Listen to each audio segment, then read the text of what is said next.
Recuerdo el momento exacto en que mi vida cambió. Estaba en la fila de una tienda de comestibles, sosteniendo una cesta llena de pequeñas cosas sin importancia, como lasaña congelada y bolsas de basura perfumadas, cuando mi teléfono vibró. Miré hacia abajo y vi su nombre, Sabrina. Mi prometida. ¿El amor de mi vida, o eso creía? Abrí el mensaje casualmente, esperando algo sobre la cena o la lista de invitados de la boda. En cambio, recibí un golpe en el estómago con 8 palabras: la boda está cancelada. Esperé una llamada de mi abogado. Eso fue todo. Ninguna explicación, ninguna emoción, ni siquiera puntuación además del punto al final. Solo un despido frío y clínico, como si fuera un contrato comercial que ella decidió anular. Me quedé allí, congelado. El cajero tuvo que decirme 2 veces que era mi turno.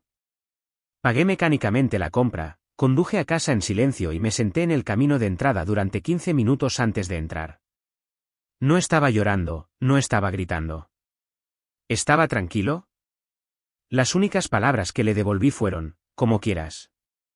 Sabía lo que ese mensaje realmente significaba. No era solo la boda la que había terminado, era su manera de decir: no me contactes, mi abogado se encargará de todo. Me estoy deshaciendo de ti. Y ella pensó que tenía todas las cartas. Pero olvidó algo muy importante. Verás, Sabrina y yo acabábamos de firmar documentos preliminares para solicitar conjuntamente una hipoteca sobre una hermosa casa adosada en una zona de nueva construcción en las afueras de Seattle. Ella la eligió, la decoró en su cabeza, incluso les dijo a sus amigas que era prácticamente suya. Pero nada estaba finalizado, y lo más importante, todavía no estábamos casados, lo que significaba que yo seguía siendo técnicamente un hombre libre. Así que, antes incluso de quitarme el abrigo esa noche, abrí mi portátil, inicié sesión en el portal hipotecario del banco y retiré mi solicitud. Me llevó 3 clics, solo 3. Y con eso, todo el trato se derrumbó como un castillo de naipes. Ahora sé lo que estás pensando, mezquino, ¿verdad? Tal vez. Pero después de 2 años construyendo una vida con ella, después de todos los sacrificios que hice, incluido renunciar a una oportunidad de trabajo en Chicago para estar cerca de su familia, esto no se trataba solo de mezquindad, se trataba de dignidad. Aún así, no esperaba lo que sucedió después. Menos de 48 horas después, mientras comía lasaña sobrante en mi sofá, sonó mi teléfono.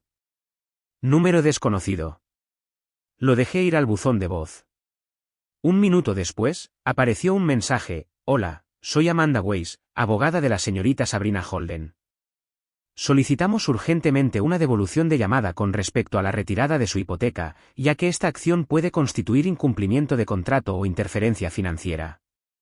Por favor, contáctenos inmediatamente. Me reí. Solicitamos urgentemente, ¿eh? De repente, su abogada estaba en pánico. Ya no tan fría y clínica, ¿verdad? No devolví la llamada. En cambio, esperé. Y, como era de esperar, siguieron más llamadas, también correos electrónicos, todos con una desesperación creciente. No esperaban esto. Sabrina, en su forma habitual, debió haber asumido que estaría desconsolado, quizás incluso rogando. Pero no lo estaba. Había terminado. Al día siguiente, recibí una llamada de una amiga en común, Lauren. Sonaba incómoda. Oye, ¿realmente te retiraste del trato de la casa? Sí. Vale, porque Sabrina está enloqueciendo. Aparentemente, ya pidió muebles y les dijo a sus padres que tendrían una habitación de invitados. Casi digo, no es mi problema, pero me mordí la lengua. No quería parecer cruel, aunque, francamente, podría haberlo sido. Lauren dudó antes de añadir: dijo que estabas siendo vengativo, que estás haciendo esto para castigarla. Eso me hizo reír a carcajadas. No la estaba castigando, simplemente había terminado de hacer el tonto. Lo que Sabrina aún no sabía, y lo que nadie más sabía tampoco, era que había empezado a sospechar algo semanas antes de la ruptura. Había señales, mensajes de texto nocturnos de números desconocidos, reuniones de trabajo que parecían extrañamente programadas, susurros a puerta cerrada cuando entraba en la habitación. Lo noté, simplemente no quería creerlo. Pero ahora, con todo derrumbándose, sentía que finalmente la estaba viendo con claridad. Y así decidí dejar de reaccionar y empezar a observar. En lugar de responderle a su abogada o intentar salvar algo, permanecí en silencio. Los dejé caer en espiral, los dejé preguntarse, los dejé retorcerse. Y en ese silencio, las verdades comenzaron a salir a la superficie. 2 días después, recibí un golpe en la puerta de mi apartamento. No esperaba a nadie. Era su padre. No había visto al señor Holden desde que cenamos juntos hace un mes, cuando brindó por lo orgulloso que estaba de darme la bienvenida a la familia. Ahora, solo parecía cansado y quizás un poco avergonzado. Ni siquiera dijo hola antes de exclamar, ¿qué pasa con la casa? Crucé los brazos y dije, no voy a comprar una casa con alguien que me dice que hemos terminado por mensaje de texto y envía a su abogado a hablar conmigo. Está aquí como su representante. Sus ojos bajaron. No, estoy aquí porque ella no nos dice nada. Un minuto dice que la boda está cancelada, al siguiente grita sobre facturas de muebles y extracciones de crédito. Solo quiero entender lo que está pasando. Por un segundo, consideré contarle todo, pero no lo hice. Solo dije, ella terminó con esto. Respeté que ella puede asumir las consecuencias. Asintió lentamente, luego murmuró algo como, le dije que no hiciera esto, y se fue. Lo vi irse.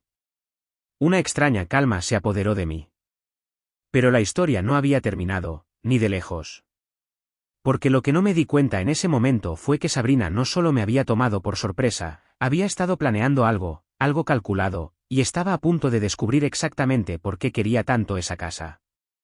La primera grieta real en la superficie provino de alguien con quien no había hablado en meses, el primo de Sabrina, Eric. Nunca fuimos cercanos, pero habíamos compartido cervezas en algunas funciones familiares y nos unimos por ser ambos forasteros en su círculo social tan unido. Me envió un mensaje directo de la nada, oye, amigo, lo siento por lo que pasó. No sabía lo desordenado que era hasta ahora. Solo quería decirte que esquivaste una bala. Miré el mensaje durante mucho tiempo antes de responder, ¿qué quieres decir? La respuesta de Eric fue instantánea, probablemente no debería decir más. Simplemente pregúntale sobre Spencer. El nombre no me sonó al principio. Era bastante común. Había conocido a algunos Spencers en las fiestas de su trabajo, quizás un par en esas horribles catas de vino de fin de semana a las que solía arrastrarme, pero ninguno destacó. No respondí, no necesitaba hacerlo. Algo en la forma en que Eric lo expresó, corto, cauteloso, como si estuviera metiendo el dedo del pie en agua peligrosa, me dijo todo lo que necesitaba saber. Este no era solo un nombre, Spencer estaba conectado con la razón por la que canceló la boda, y tenía una muy buena idea de qué tipo de conexión era esa. Regresé y abrí su Instagram. La mayoría de sus publicaciones ahora eran privadas, pero algo llamó mi atención, su lista de fotos etiquetadas. Había una de la fiesta de compromiso de una amiga hace unas semanas, el mismo fin de semana que dijo que estaba enferma y se quedó en casa. Ella no estaba en la foto, pero Spencer sí, con el brazo alrededor de su cintura, cerca, íntimo. Se me revolvió el estómago. Así que mientras yo estaba sentado en el sofá calentando sopa en el microondas y tomando decisiones finales sobre los azulejos del salpicadero, ella estaba posando con un tipo a mis espaldas y fingiendo tener gripe. Fue entonces cuando dejé de sentirme herido y comencé a sentir algo más, concentrado. No solo quería salir, quería limpieza, sin lazos, sin deudas, sin huellas dactilares. Primero, contacté directamente con la compañía hipotecaria y me aseguré de que mi retiro fuera permanente. También les envié una copia de su mensaje de ruptura. Me dijeron, extraoficialmente, que su abogada ya había llamado 2 veces, intentando que me agregaran nuevamente a la solicitud.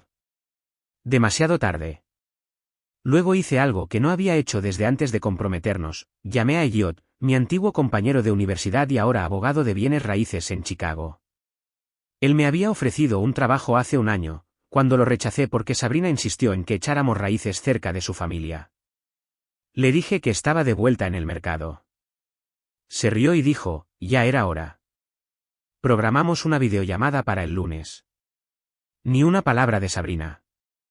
Ese era su estilo, nunca confrontar directamente, siempre a través de capas, abogados, amigos, presión. Pero ya no estaba jugando a su juego, o eso creía. Era domingo por la mañana cuando cayó la siguiente bomba. Me desperté con 32 notificaciones perdidas, mensajes de texto, llamadas, correos electrónicos, no de ella, de mi banco. Aparentemente, se había intentado acceder la noche anterior a nuestra cuenta de ahorros conjunta, la que abrimos estrictamente para los gastos de la boda. La había llenado con $10.000 de mi propio dinero de bonificación, que acordamos que sería para la comida y los depósitos de alquiler. Pero la solicitud se marcó como sospechosa porque la transacción intentó transferir todo a una cuenta corriente privada solo a su nombre. Llamé al banco inmediatamente. Congelaron la cuenta. Y mientras estaba hablando por teléfono con ellos, intentando entender qué demonios estaba pasando, mi correo electrónico sonó con un nuevo mensaje: asunto urgente con respecto a los fondos de la boda. Era de Amanda Weiss, su abogada. Señor Faise, mi cliente está preocupada por los fondos que se mantienen en la cuenta de ahorros conjunta para su boda ahora cancelada. Como ella realizó varios pagos a esta cuenta, cree que tiene derecho a reclamar una parte. Eso era mentira. Ella no pagó ni un centavo en esa cuenta. Yo tenía registros, cada depósito provenía de mí. Ella mantuvo su dinero separado, para flexibilidad, siempre decía. Pero ahora que había terminado, quería robarme a ciegas y llamarlo parejo. No respondí. En cambio, volví a llamar a Elliot. Él dijo: tienes un rastro de papel para cada $, entonces estás bien. Pero déjame decirte algo, amigo, si está lo suficientemente desesperada como para intentar eso, no ha terminado. Y tenía razón. Esa noche, recibí un mensaje de voz de la propia Sabrina, la primera comunicación directa desde su infame mensaje de texto. Su voz era temblorosa, emocional, casi como si quisiera sonar quebrada. Oye, no quería que fuera así. Solo, entré en pánico. ¿De acuerdo?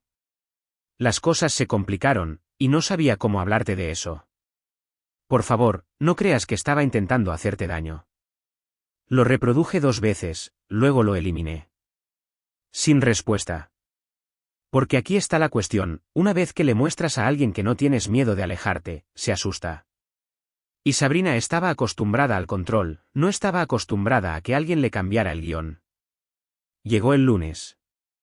Firmé la nueva oferta de trabajo de la firma de Elliot, a distancia para empezar, con un paquete de reubicación incluido si decidía mudarme. Estaba oficialmente a cargo de mi vida. Pero el martes, ese fue el día en que se deshilachó el hilo final. Recibí otra llamada de Lauren. De nuevo, su voz estaba tensa, como si hubiera estado llorando. Debes saber. Sabrina está embarazada. Le está diciendo a todo el mundo que es tuyo. Sentí que mi corazón se detenía. Spencer. Spencer se ha estado quedando en su casa todas las noches desde la ruptura. La gente está empezando a hablar. Mi voz estaba tranquila. Dijo: ¿hasta qué punto? 8 semanas, supuestamente.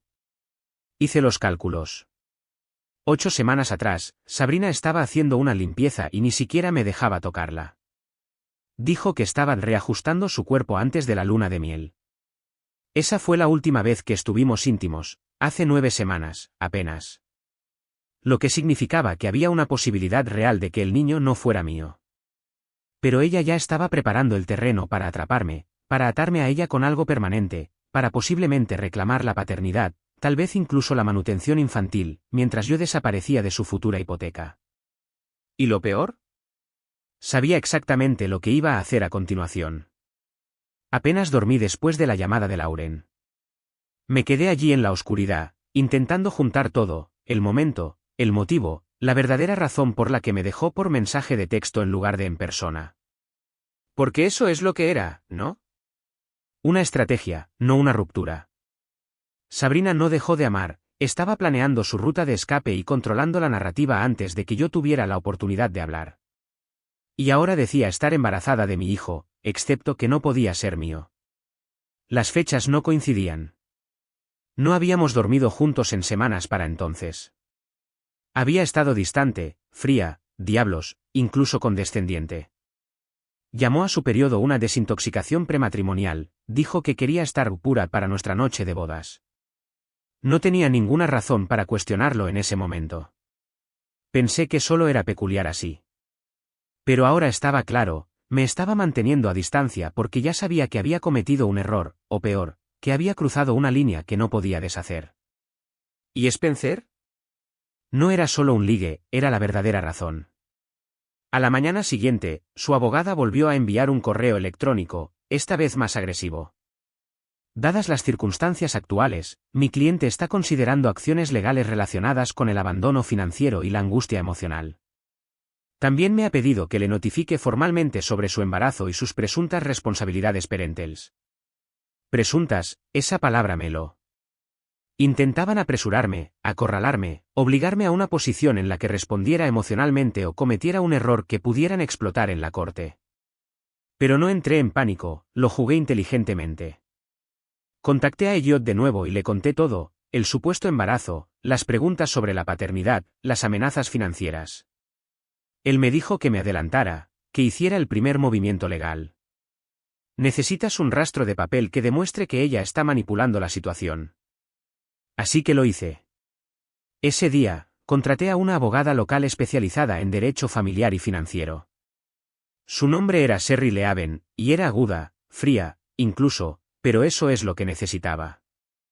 Ella redactó una carta formal y se la envió a la abogada de Sabrina a la mañana siguiente. Decía, en términos legales, niego la paternidad hasta que se pueda realizar una prueba de ADN verificada. No contribuiré financiera ni emocionalmente hasta la confirmación biológica. Cualquier intento de acceder a cuentas conjuntas o de representarme como emocionalmente abusivo se considerará difamación y se enfrentará a una contrademanda. Incluso incluyó una cláusula que exigía la divulgación financiera completa de los activos actuales de Sabrina, por si acaso Sabrina intentaba afirmar que le debía dinero de la compra de la casa ahora cancelada. Ya no estaba dando golpes suaves. Menos de 2 horas después de que se enviara ese correo electrónico, mi teléfono volvió a sonar. Esta vez, Sabrina no dejó un mensaje de voz, llamó una y otra vez, 6 veces en una tarde. No respondí, pero Sherry recibió una llamada de Amanda, su abogada, esa noche. Dijo que Sabrina estaba angustiada y se sentía emboscada, que deberíamos haber manejado las cosas en privado, que estábamos elevando un asunto personal a uno público. A lo que Sherry respondió, ella lo hizo público cuando presentó a un asesor legal y amenazó con acciones financieras. Mi cliente simplemente está respondiendo. Ojalá pudiera decir que no sentí nada, pero la verdad es que sentí todo, rabia, tristeza, arrepentimiento, sobre todo arrepentimiento. No porque hubiéramos terminado, sino porque ignoré todas las señales de alerta que llevaron a esto, como el hecho de que ella se había negado a combinar las finanzas hasta la boda, o como siempre controlaba el calendario social, o como cada vez que mencionaba los acuerdos prenupciales, ella se reía y decía, no confías en mí, pero lo peor.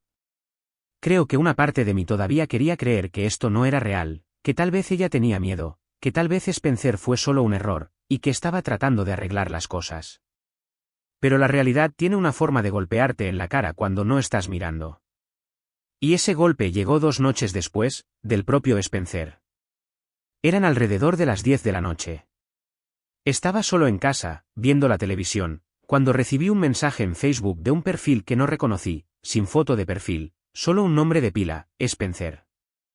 El mensaje decía, deberíamos hablar. No quiero ser parte del juego que está jugando. Lo miré durante mucho tiempo. Mis manos temblaban.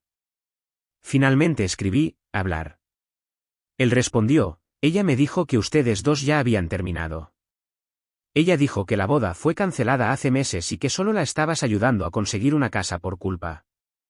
Mi sangre hirvió. Estábamos comprometidos hasta el día en que me envió un mensaje de texto diciendo que se había acabado, ese día, no antes. Se quedó callado durante unos 10 minutos, luego dijo, ella dijo que la golpeaste. Que tenía miedo de ti, que tenías problemas de ira y que solías romper cosas cuando estabas enojado. Me quedé allí, aturdido.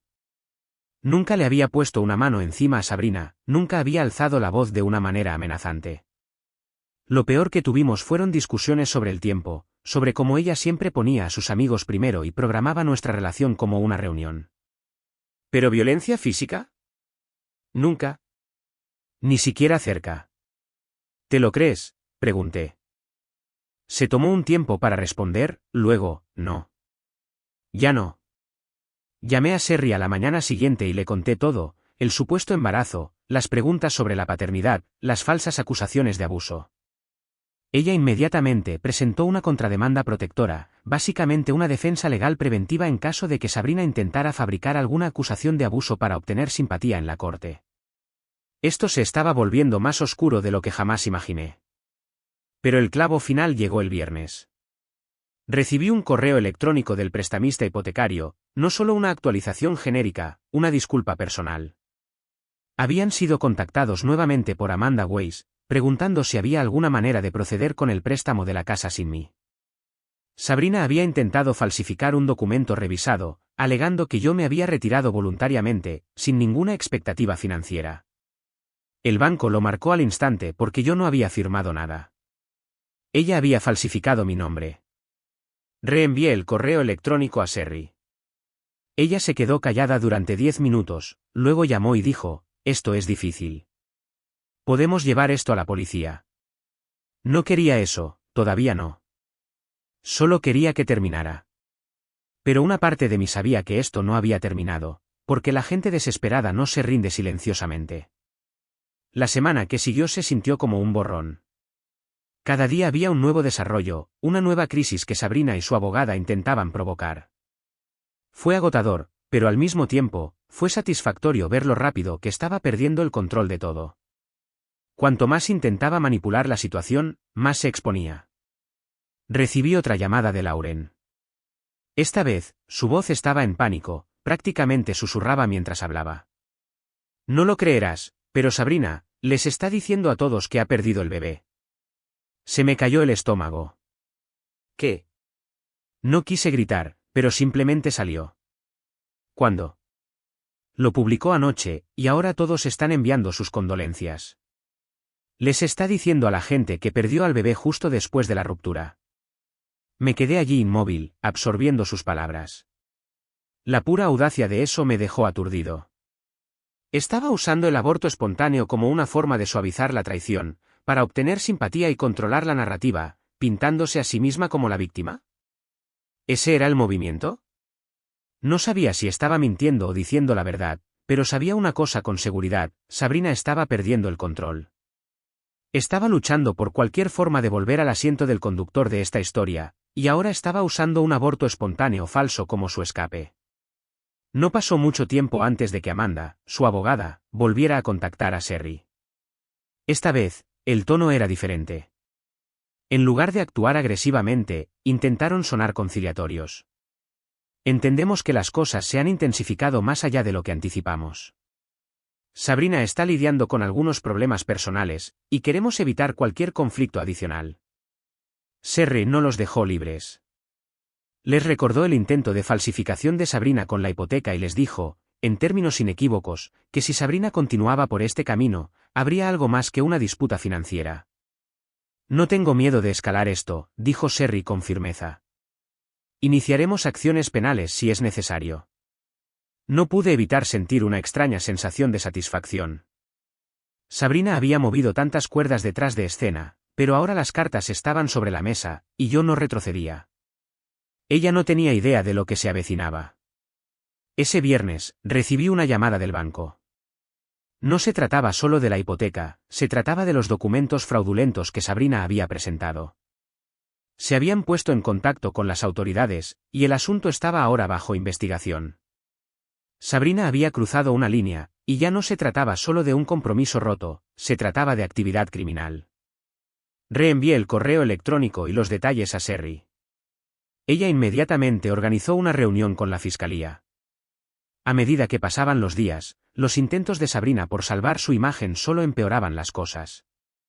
Sus publicaciones en las redes sociales se volvieron más erráticas, selfies llorando, mensajes vagos sobre ser incomprendida y referencias vagas sobre cómo algunas personas solo quieren destruir todo lo bueno en su vida. Pasó de ser la mujer segura y con derecho que alguna vez amé a una mujer deshaciéndose, tratando desesperadamente de aferrarse a cualquier cosa que pudiera. No respondí, me negué a participar. Ya no se trataba solo del dinero o de la casa, se trataba del hecho de que Sabrina pensaba que podía controlarlo todo, incluso a mí. Creía que podía humillarme y alejarse ilesa. Pero la verdad era que yo era el que había estado al mando todo este tiempo. No necesitaba rebajarme a su nivel, no necesitaba sacar a relucir la fealdad, solo tenía que mantenerme firme. La llamada telefónica que lo cambió todo llegó un miércoles.